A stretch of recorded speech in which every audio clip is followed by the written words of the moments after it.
Vous avez connu Van Gogh? Oui. Racontez-nous comment vous l'avez connu. Je l'ai connu à la fin de ce jour. Tout à fait à la fin. Il était laid. Il était brûlé par l'alcool. She was born in the year when the penultimate emperor of China ascended to the throne, and Alexander Bell made the first sketch of a telephone. A French woman died when a supercomputer defeated Garry Kasparov at chess for the first time, and Bill Clinton became president of the United States for the second time. Her name was Jeanne Kalment. She has lived for more than 122 years, officially becoming the oldest person on the planet. Watch this video to the end and you will learn all the secrets of a long-lived woman. Let's go!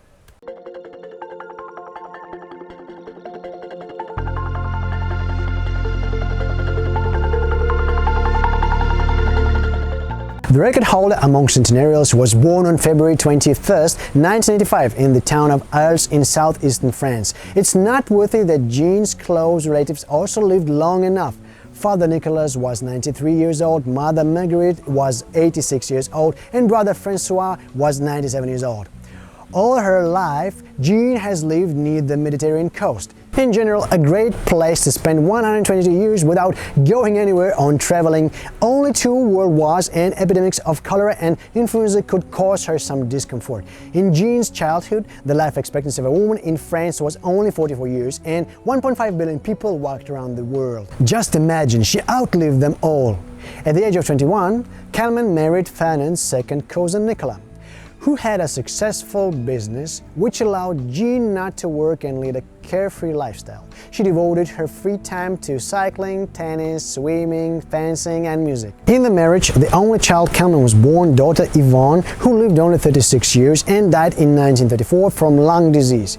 That's why some still dispute the status of the super long-lived Kalman, claiming that it was her daughter who died in 1997 posing as her mother, and the change of identity allegedly happened when the real Jeanne died and Yvonne pretended to be a mother in order not to pay an impressive inheritance tax.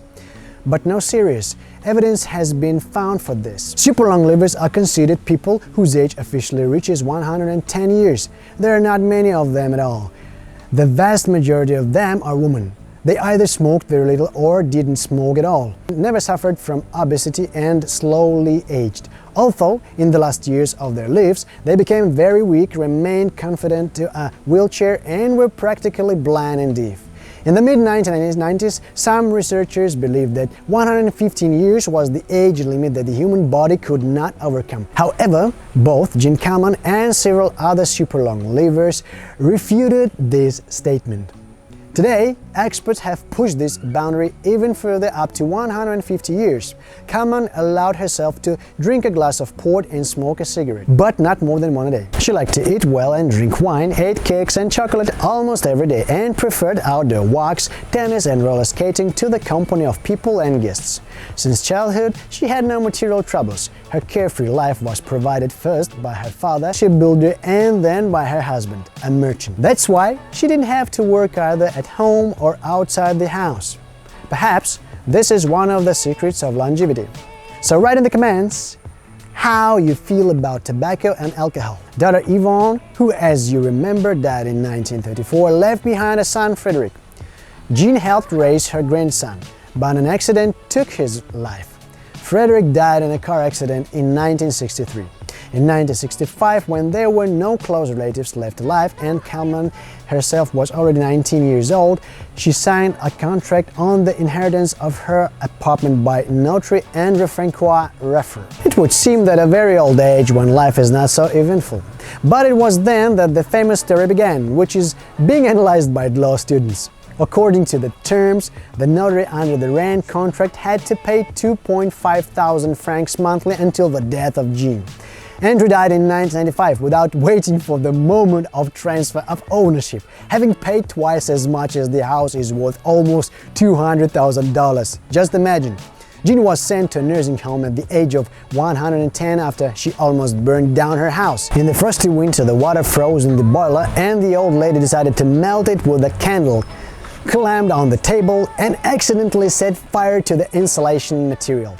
At the nursing home, she had a clear schedule, getting up at 15 to 7, prayer, gymnastics, and classical music. 5 years later, she broke her hip. How? It's interesting, going up to the stairs to the nurses to shoot a cigarette. Jeanne survived the operation and quit smoking only 2 years later. Later, she coped with the flu, which was supposed to finish her off, but every year she only became more famous. They say in recent years, in a nursing home, Jeanne Kalman leaned on chocolate, ate a kilogram a week, and invariably washed down with pork. Damn! Doctors tried to understand the secret of her longevity. A genetic test revealed the presence of the DR1 gene, which is often found in centenarians. On y va. Allez, allons-y, Guéban. Et ben, je sais pas, mais on y va. Allons, marche. On marche, mais dis donc. In the next issue, we will analyze other record holders, people who hack their age. There are many other materials on biohacking, preserving youth and health on my channel. Be sure to subscribe and see you soon again. Bye bye.